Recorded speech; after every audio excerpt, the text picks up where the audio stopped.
Hi, my name is Ben Brechel, and I'm here doing a final project for our environmental issues class. And it's about reducing your ecological footprint, and one of the methods to do that is to use organic gardening methods. And a crucial part of organic gardening methods is creating compost, and this can be done even if you just grow houseplants in your house. Some people don't have room for a compost pile in their yard or don't want to mess with it, so another alternative is vermiculture, and this is what we're going to be doing today, is making a worm bin. And yeah, cameraman Kyle McAllister there is helping out today, and I got an assistant ripping up newspaper to start the new one here. So this is a worm bin that I've had going for the whole semester, actually. Just added some fresh newspaper yesterday, but you can see there's some kitchen scraps and tea leaves, and we throw our coffee grounds in there. Pretty much any organic matter from the kitchen, including straw or sawdust. Those kinds of things are really good to put in here. The worms go crazy for it. I'll just dig under here and show you the populations that we have going. We're going to harvest some of these worms to put in the new worm bin here after we get it set up. So, yeah, here's a product of some dehydrated worm castings that can be used. You can make worm tea out of these by adding a few to some water and rehydrating them, and then misting it on your house plants or on your garden plants, or you can just add this as an amendment as good rich compost to the garden soil itself. Or sometimes I use it just for starting plants or as a top dressing around garden plants, and then it gets watered into the soil. So basically the supplies that you need for a worm bin are really cheap. What I've found works really well is a tote, just a large size tote. You don't have to be as elaborate as creating this by putting these in from your local hardware store. They're just vents so that air can get in there, and they have little screens to prevent other bugs from getting into. Before I've had problems with fungus gnats, they can get in there and they can take over your bin if you're not careful. So that's why totes are good too, is because they have a nice lid that snaps right on, prevents anything else from getting in there, and it works pretty well. These are red wiggler worms. Those are the best because they reproduce the fastest, and they're detritus feeders, so they don't need a lot of deep soil to go down and up in. And they do really well in the worm bins, and I think some people can even use them for fishing, but I've never tried yet. So once we dig down in here, we'll see some of the bottom layers, and here's some of the good stuff on the bottom that's been broken down.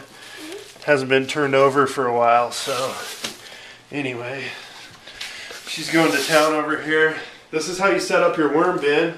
Get a tote, you can punch holes in it. A lot of times you punch holes in the bottom to allow for drainage, and you can either use another tote lid like I have under here as just a way of preventing leaking, or you can get a tray to catch any excess moisture that can be used for worm tea, and that can be used as a foliar feeder on your plants and things like that too. So here we go. First you want to start by making a bed for the worms. So we rip up a bunch of newspaper, and nice easy way. You don't want to use any glossy ads. Those aren't good, so we throw those out. Just get, regular newspaper. After you put the worms in there and after it gets wet, it's going to really compact, and then when you start adding scraps on top of that, it won't take much. And what I like to do is layer scraps, and then once there's a layer of that on there, then I put another layer of newspaper, and then add scraps on top of that, and then or organic materials, and then another layer of newspaper. And I don't even use the mister anymore because all the moisture from the worm bin just soaks into the newspapers, and then the worms come up and keep it nice and moist. So I don't even really need to mist it down, but I don't collect the worm tea either. So if you're into collecting the worm tea, then you're going to want to have more moisture going into the system so that drains out the bottom. They actually make commercial worm bins too. If you don't want to build your own, you can go out and buy tiered worm bins that have trays that you can rotate from the bottom to the top, and so that way once the worm castings are all broken down in the bottom, then you can take that tray, empty it, and then put it on the top. And some of these have a little catch in the bottom with a spigot on it that you can drain the worm tea off of too. So those are pretty handy if you just want to go out and buy something. And they're usually pretty small. They can fit under your sink in an apartment. Yeah, these are, a lot of times I like keeping it inside even in the summertime. That way it reduces the risk of pests from outdoors getting into the worm bin too. So does that worm bin stink then? No, it doesn't stink. This one has a little bit of an odor because I haven't really touched it, and I've mostly been adding a lot of scraps, and so there's some anaerobic bacteria living in there. A lot of times if you just kind of turn it over a little bit, it's really not going to stink at all. There's these newspapers. Yeah, if you add enough newspaper, that's what I've found too, is like if it starts getting a little too moist or a little smelly, just add a layer of newspaper and it fixes the problem.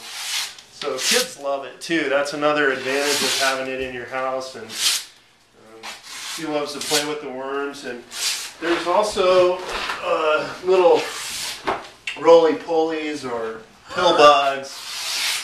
Yeah, see, she loves the pill bugs, or you know, more properly called woodlouse. Here's one. They live, don't worry about these things. They get in there and they live in a symbiotic relationship with the worms. They don't hurt them, and they kind of help break things down, I believe. But they just reproduce and there's no harm done. So if you see other things in there, I've seen other tiny little bugs too. And it hasn't hurt the worms at all in the time that I've been doing this, which has been for, well, almost a couple years now. So, okay, gonna mist this down a little bit. You want to help out with that? You're just going to keep tearing paper? That's fine too. I'm going to mix it up because we got some dry stuff in there. That way, since we're putting the worms in right away, a lot of times if you're starting from scratch, you want to add just a tiny bit of dirt. You know, maybe a quarter to a half a cup. Doesn't take much. And that's just enough to get something in the worms' digestive tract so they can digest the organic matter a little more easily. But since we'll be taking the initial worms from this bin, then there's already a good mix of, you know, old compost and maybe some dirt in there and stuff too, and we'll just throw that in and that'll be good enough. So, oh, another technique, when you want to harvest your worm castings, one thing you can do is just move all the food matter to one side of the bin, and then put in your, or yeah, add the new food on one side, and on the other side make sure you keep all the old worm castings and compost on that side. And what will happen is once that gets completely decomposed and turned to castings, then the worms will migrate out of that into the new food area, and it's one of the easiest ways. And then you can just harvest all the castings that are on that side of the bin and then spread it all out again and start over. And that way you don't have to dump it out or you know, try to pick worms out of it or anything. You'll get some worms, but it's no big deal because they reproduce pretty quickly, and the populations kind of respond to the amount of food you put in. One caution too is when you first put the worms in, you should probably avoid overfeeding them until their populations increase enough to be able to handle the waste quantity that you put in there.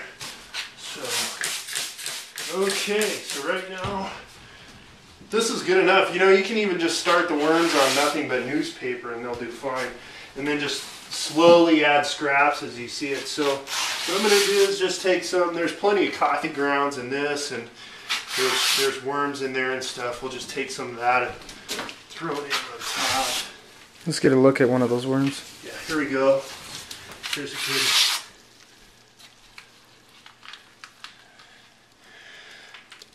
good. Yeah. Red wigglers.